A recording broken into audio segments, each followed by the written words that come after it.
enjoyed this trip. Such a treat. I think that's called Dakini's blessing, definitely, I feel. Yeah, I think there was always that feeling of I can't believe this is happening, and it's beyond what I could imagine. So there must be blessing happening in that. I It's never expected this way. I planned, I thought about what to do, but then somehow everything went perfectly. I expected to. Everything was surprising. That's kind of Dakini way, right? Surprising and no expectation. Yeah, this was amazing. yeah, this was really, really special. In which part of Nagano was this? This was Takayama village. This waterfall is called Kaminari waterfall. Kaminari means thunder. Yes, definitely very thundering. I probably won't play the sound because it's very loud, but as you can see, it's very strong. It's beating, against the rock and spraying all into the lake. And then behind it is this passageway through the rocks where Yeah, we we went walk. there. Yeah. So you get to see the waterfall from all sides. And you're climbing on this wet surface. It was very, very beautiful. Yeah, Oh, sorry, okay, yeah. the strength of it coming down. All these places are also used as the place for the Shugendo practitioners of Mhm. Shinto practitioners. Have you ever seen the picture or the movies, doing under the waterfall, just standing and doing like this? That's one of the practice. Shugyo, we call Shugyo is a hard austerities, practice for the purification and also try cutting through the egos. Another Yeah, place we were at for that's significant to that practice was Mount Tagakushi, right? yeah, Togakushi is famous for that as well. This is the drawing of the deities. I think Kaminari Myo or something like that. Can you imagine this? It's not so clear, but Yeah, you can't quite see all the detail because this is behind the waterfall, right? So yeah. there's moss and it's But I quite can see two legs here, like a definitely. standing. Yeah, it's standing, then wearing something, then head here and arm going something. Yeah, arm going up, looks like fire or water around as well. Yeah, that's a Yeah, Kaminari. Kaminari is a thunder god. under God. Often they carry these round things. Yeah. So it was special, as you're going past behind the waterfall, this Mhm. curtain of powerful water falling, and then on the other side, you have this small stone plaque to the deity of the waterfall. But the deity is very much the waterfall. And you can feel that. It was one of those moments when the water is spraying and it's so strong and loud, but at the same time, not violent. Mhm. Peaceful feeling as well arises from it. Just the way that you can really see all the elements interplaying in that landscape between the water and the way it's falling through the air and being blown by the wind at the same time as the droplets are scattering against the rock, the earth, this very firm support. And you feel how firm and, strong the mountains are that we're in because you see these very dark rocks that are not, giving way to absolutely awesome feeling of power that you're getting from the waterfall. Yeah, so waterfall is very significant in terms of practice, Buddhist practice, as you may know. Even in Tibet and Bhutan, they had this Dzogchen practice, for example, and the side of the waterfall they practice. Even in Japan, those practitioners merge our mind completely with the waterfall. Listen to the silence of the waterfall. So when completely merge, become non-dual with the waterfall, with nature. That sort of practice, very important. And also, waterfall is a place where the spirits reside. So, chur practice is commonly done close to the water, waterfall, natural spring, or river, and lake, and so forth. So, waterfall is a very important place for us to practice as well. Bring us all, right?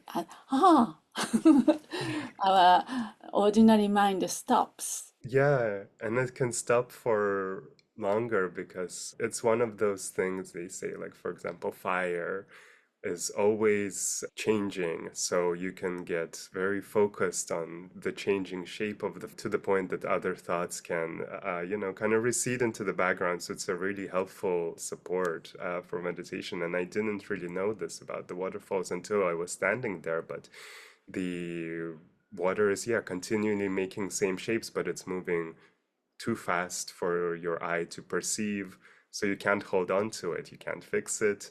Yeah, at a certain point, the sound and the specific shapes of the water, they fade into some kind of spaciousness. It's not so literal. Yeah, interesting. No, Vajra Dakini, right? Water Dakini, Vajra Dakini. So Vajra Dakini could be very soothing. Sometimes interchangeably, Buddha Dakini and Vajra Dakini shift the function or role. And Vajra Dakini is also has a dynamic, soothing as well as very dynamic, cutting, destroying qualities as well. Like the waterfall can cut that stones over time. So Dakini alive very much in that waterfall. If we pay attention, So that's actually our qualities as well, and awakened qualities. And we were talking when we were leaving the waterfall about how, although you can't fix it ever in real life, it's inspired artists and poets, especially in Japan, to try to impart the experience of some of the beautiful waterfalls you find in the countryside. We had just come from the Hokusai Museum as Yeah, well yeah. that Mhm. day. And Hokusai, is somebody who is very famous, of course, for his depictions of water and the natural elements and kind of fixing the floating world, the something that's there just for a moment and then it's gone. But through the art of printmaking and later for him painting, we got to learn, yeah, you can try to give that feeling of those magical moments where everything is in motion. Yeah, I can hear, we saw all these pictures. So I started to hear the sounds of the water, waterfall. It's no longer just one dimensional, Art can do so much, relate to our heart and senses. So you, as an artist, Arima, I'm really looking forward your expression, and I'm 100% support of your future, your work. Thank you so much. It means the most to me, Controlla. And of course, being able to work with, having the honor to work with this tradition has given me a focus in my art practice or something to strive towards that's infinite. You can never really get to the place where you say, oh, I've shown or I've tried to depict everything there is in this tradition. It opens you up to the whole world through new eyes. And one of the first works we worked on together, the five Dakini painting, was Yeah, also for yeah. me a changing moment of not thinking about icons or deity images just as like you have to fix onto the figure, but bringing in the elements. And it's not just, the landscape or the background, but these are very much also the Dakinis as they can be experienced by anybody in the world around us. So I also had to go to look at some of the, Tibetan and Bhutanese paintings of the land, but also Hokusai and Hiroshige, and the way that they tried to bring out these features because each Dakini is a different element and each artist, I guess, has a special relationship maybe with some of these specific elements and has really spent, a lifetime trying to perfect the way that they're showing it. And I haven't had that much experience. So for me, having access to that support as well from all around the world and being able to learn from their art and bring it into our tradition, not only relying on tanka, is Mhm. is very special. It's very, Yeah, very much, yeah, always filling me with inspiration. yes. That's this podcast is about in the sense that, of course, we have a tradition, but the tendency was the tradition became fixed, then not so alive, So that's kind of danger there in terms of tradition. So we want to bring the breath to that tradition through art, for example. So that's the kind of potential what the art can do.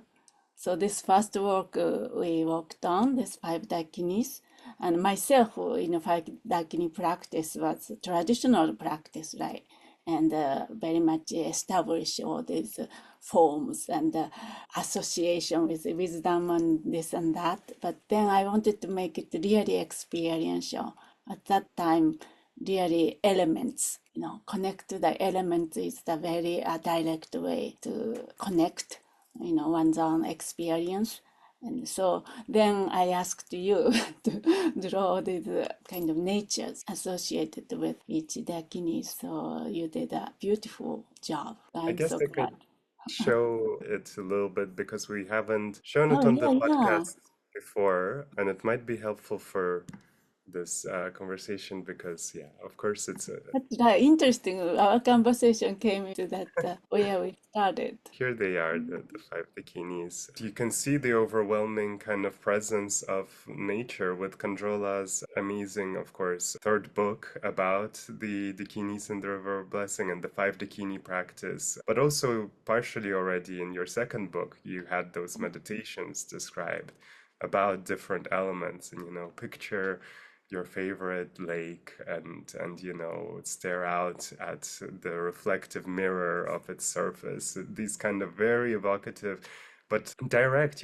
close ways to see the dakinis, not something out of this world. Maybe one day, I'll have some kind of mystical vision. It's very much that feeling of I'm already where I need to be with the amount of support that these deities generously offer us.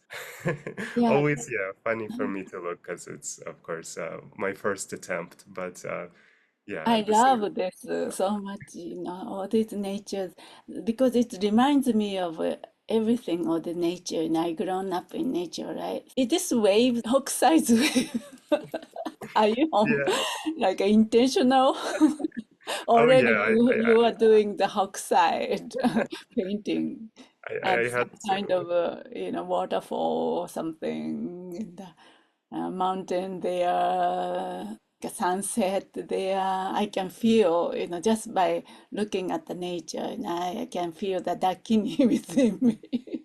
Fire, and the stupa, and the prayer flags, wind and Yeah, well, yeah, you created a little diagram where you put some of these features around waterfall and, mountains and stupa.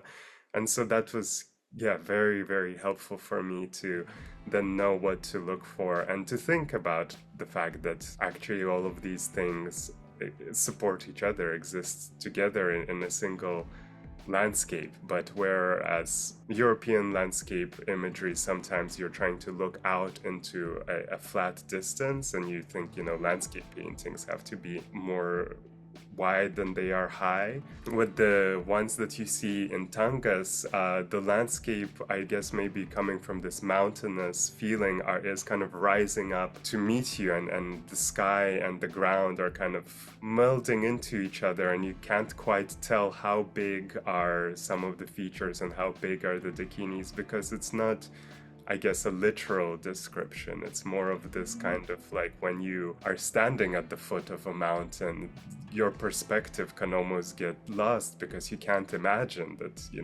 there are trees up there that are taller than you, but they look tinier than your fingertip. It's, yeah, yeah, definitely has that special way of relating to the mind. yeah, that's a tantric practice, right? Sometimes visualize as tiny as the grain, and that can be as big as mountains. We can shift our consciousness in whatever way. Thank you for sharing. Thank you very much.